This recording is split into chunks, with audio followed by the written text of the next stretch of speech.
I think that Croatia is a small country, so that's the only thing that I have a little hesitation to say perfect. But Croatian people are kind of, that I know, receptive to progress.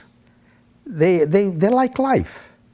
Croatians they like life. They like the good things in life. They were held back for so many years under the communist regime and stuff like that. Most people didn't understand what communism meant. No, they didn't get involved with that.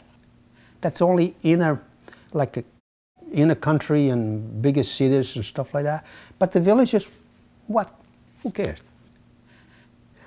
When I think of Croatia now, I was back a few years ago and stay in Island Pag. My grandson and my wife here really enjoyed it. It was just wonderful over there.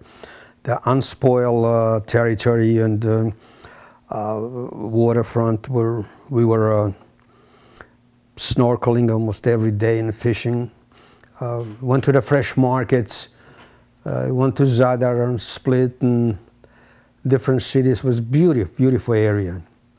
It's not advanced and industrialized like in the United States, but they coming along a long way from where I was born.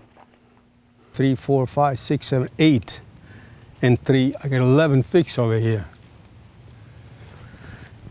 This has been a very good tree. It came from my brother's place. He brought them from Croatia. I mean, I like cheese, I like wine, I like figs. That's what I grew up on. And you see a lot of Dalmatian fig jams in this country, Dalmatian cherries. I have right now probably 25. Some of them didn't produce yet, but they're going to maybe this year. I got no more space. If anybody wants a fig trees, I'd be glad to give them fig trees. My name is Olich, and I was born in Croatia, which used to be Yugoslavia. On Island Pag, I left when I was 15 years old, and somehow I wound up over here in North Carolina. And I'm enjoying my life here now with my lovely family, and there was a lot of time in between, of course. I retired the tomatoes, so you could go over there. And now in my 70s. Pag was one of the last islands to be developed with the new way of life. It was still, it still is, for that matter, just sheep and cheese, fruit, vegetable. People care for themselves over there. But it's unspoiled. They live off, they have like fish farms, and you can go any side of the island and see all natural beaches and natural waterfronts and farms, and it's really unique. And air is so nice. You could ride a bike from, all across the island, and it's a really nice place to be.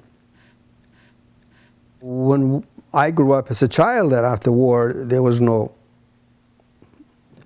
food. There was not much of anything. Our parents kind of relied on the children to help them out when they grow up. My mother was just domestic housewife, and she had 8 kids. We were very poor. In fact, there was no clothes, and we used to go ice skating barefooted because we had no clothes. There was no electricity in the village, but a lot of people worse than we were. My father was basically watching the sheep and work on whatever little farm that we had. I was actually a pretty good worker, so I was a strong kid. I was, see, over there, to plant the grapes, you have to dig deep so that roots can, and I was good at that, and that's why I'm digging all the time here. I understand the soil. I understand how things should work, One of the reasons why I and my brothers, we had to leave, we did not have a lot of land. Most people like my age, we just left. We had to leave. I mean, we had so many figs last fall over here, something unbelievable. Animals, birds enjoyed it, but it was not a very good year for a figs because it's rainy, if you remember. Figs do not like the rain. If the fig is ready to ripen and water gets into the little mouth, they just burst. I'm not doing it because I need figs. You know? I'm doing it because that's how I grew up.